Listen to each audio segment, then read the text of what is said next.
Missouri state parks are part of the Missouri Department of Natural Resources, or the Missouri DNR. The Missouri DNR oversees the majority of drinking water systems throughout the state. If you are a Missouri resident, the DNR most likely is the agency who would approve or regulate the drinking water that you use in your everyday life. The DNR has measures in place to ensure that villages, towns, cities, counties, water districts, and even personal systems, such as private wells, are regulated and are in compliance with state and federal regulations.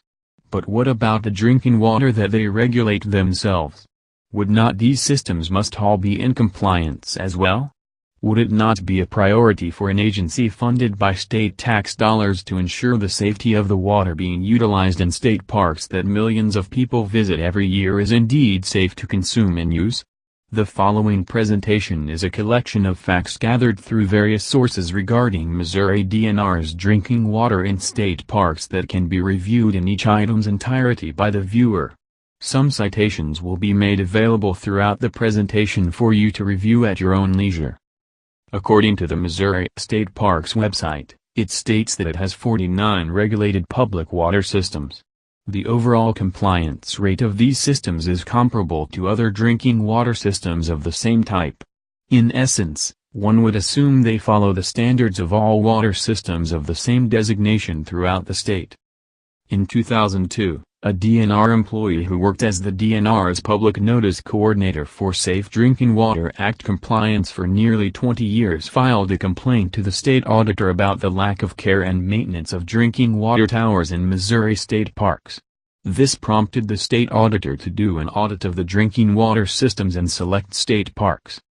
The report was released in 2004 by then State Auditor Claire McCaskill's office after they conducted a performance audit report number 2004-42 on the DNR's oversight of state parks' drinking water systems. The report stated, due to the lack of effective management controls, however, park division staff have not ensured state park water was safe for visitors' consumption. Well over a decade still in 2017 after these findings, the DNR is still not following its own rules that McCaskill pointed out found in the audit. Next is a quick discussion on the basics of drinking water and some of its sources as designated by some Missouri laws.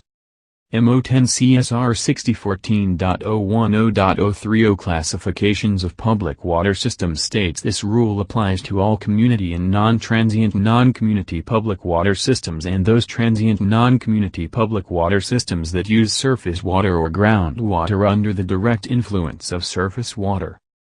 But what exactly does a non-transient non-community or a transient non-community public water system mean? The United States Environmental Protection Agency, EPA, has defined three types of public water systems.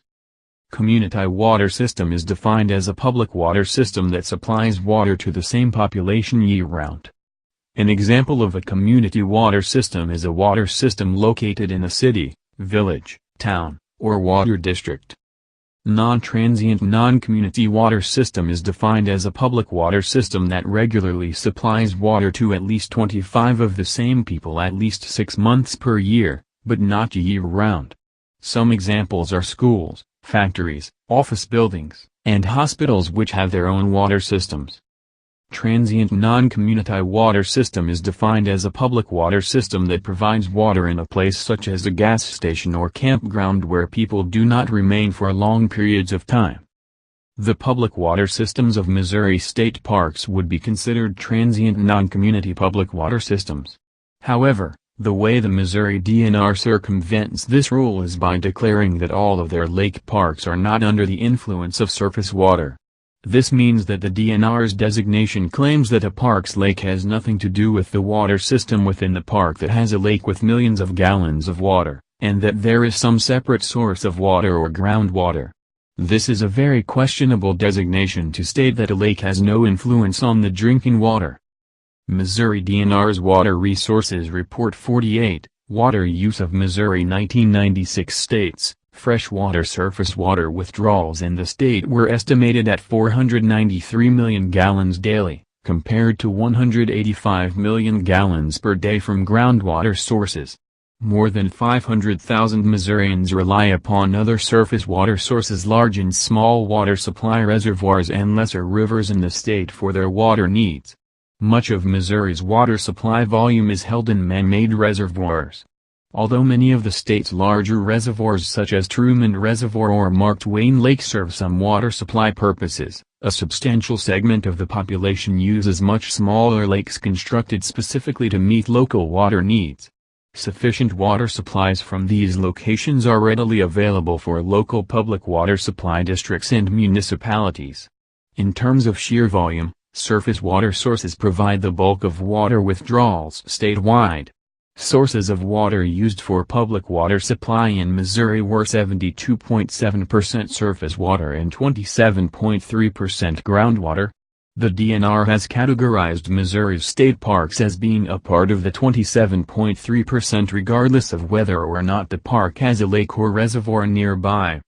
By the statements in this report, the Missouri DNR indicates that lakes and reservoirs throughout the state play a significant role of providing drinking water to the general public. A person may question this role in the state park with a lake, since the DNR contradicts that theory for those types of parks. The DNR's explanation would make one assume that the park's source of clean water is independent from a lake or reservoir within that park. By their own admission, in 2000, the Missouri DNR states that it is difficult to classify forms of water and their classification in stating in Missouri DNR's Water Resources Report 51, a summary of Missouri Water Laws 2000. Water is frequently found in continual motion, whether it is flowing through a defined channel, percolating through soil, collecting in aquifers, traveling along rock fissures underground, emerging through springs, or evaporating from a standing body of water such as a lake or a pond. This makes it difficult to classify the various forms of water and to define the exact boundaries of any particular water body with any precision. The report further states, surface water as defined by state statute is water in lakes and wetlands, and water in rivers, streams and their tributaries in which water flows for substantial periods of the year. The DNR classifies many of their parks' drinking water as groundwater and not surface water to allow for manipulation of water requirements. According to the report, percolating groundwater seeps, oozes, filters, and otherwise circulates through the interstices of subsurface strata without a definite channel, or in a course that is not discoverable from surface indications without excavation for that purpose. Unless excavation takes place, how do we really know where a state park's water is flowing from? Is it from the park's lake or from some separate entity? Many of the Missouri State Parks facilities are very outdated and not well maintained as their counterparts in municipal water supplies. According to the Missouri DNR's website, under the Water System search page, if you review any state park with a lake water system number, such as Lake of the Ozarks, Table Rock, Truman, Stockton, Pomme de Terre, etc., the Missouri DNR claims that those water systems are not under the influence of the millions of gallons of water, surface water in their respective lakes and instead are classified as groundwater. The DNR is saying that this means that the drinking water is coming from a completely separate source of water than the lake residing next to or within the facilities they operate. If the source of water is percolating groundwater as mentioned previously or an underground stream, then every state park coincidentally has these separate water resources other than the lake with millions of gallons of water next to or within the facilities? So what does all of this mean? Because of these self-made designations by the Missouri DNR, state parks do not have to follow the rules of providing clean drinking water compared to every other government or non-government entity with a public water system throughout the state. What this means is that because the Missouri DNR has been given the power to self-regulate itself and state parks are part of the DNR, they do not follow their own rules that they enforce upon cities, counties, and private parties throughout the state because they have assigned the state parks with a designation which does not require all of the same rules to be followed, which aren't as stringent or costly as the standards for operating other types of systems. Because of this manipulation, many of the state parks do not have competent staff or licensed operators treating the drinking water in the facilities as compared to other water providers throughout the state. This can be verified by searching the state's own operator certification database website created by the DNR, where you will find that many of the state parks are listed for not having certified operators. With that, by the DNR's own self-admission, the millions of visitors a year to state parks do not have trained or competent staff overseeing the park's water system to verify its safety consistently and on a daily basis. A timeline of some events regarding the DNR's lack of response to this issue since the auditor's report in 2004 include: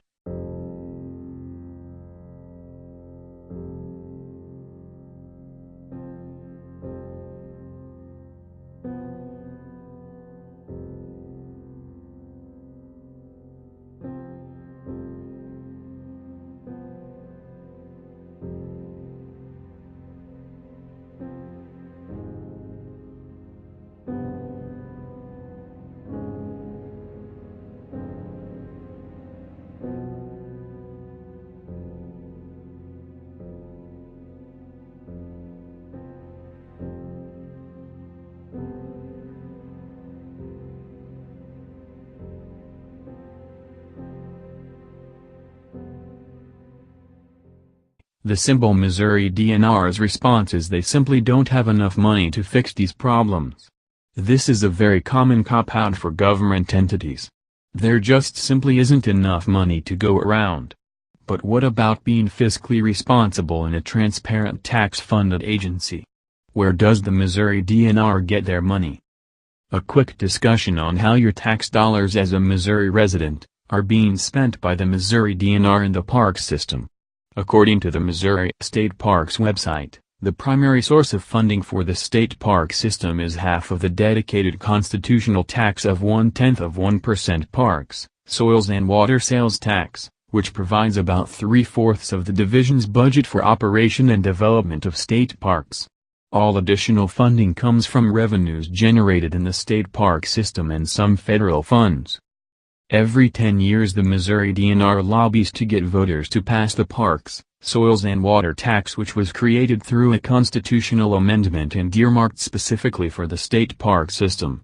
Since initially being developed in 1984, it generates the majority of funds that keep Missouri state parks operational.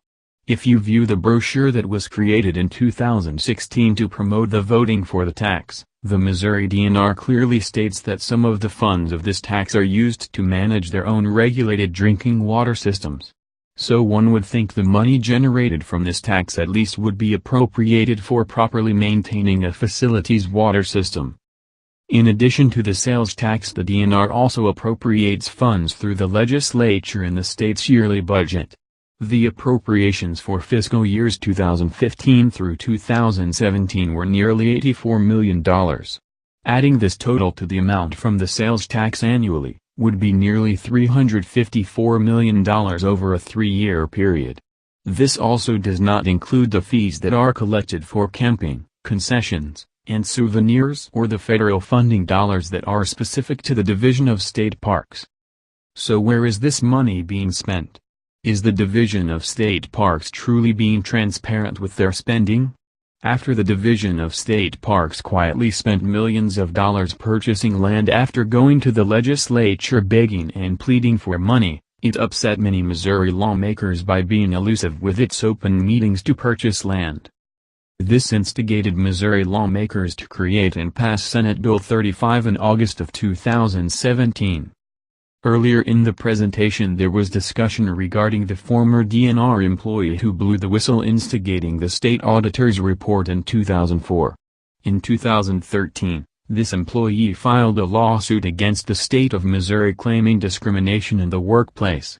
This case continues to be litigated as of the making of this presentation. How much money has been spent, or will be spent, in litigation and a potential settlement because of this person only trying to do her job? If you wish, you can view the proceedings of this case on Missouri CaseNet.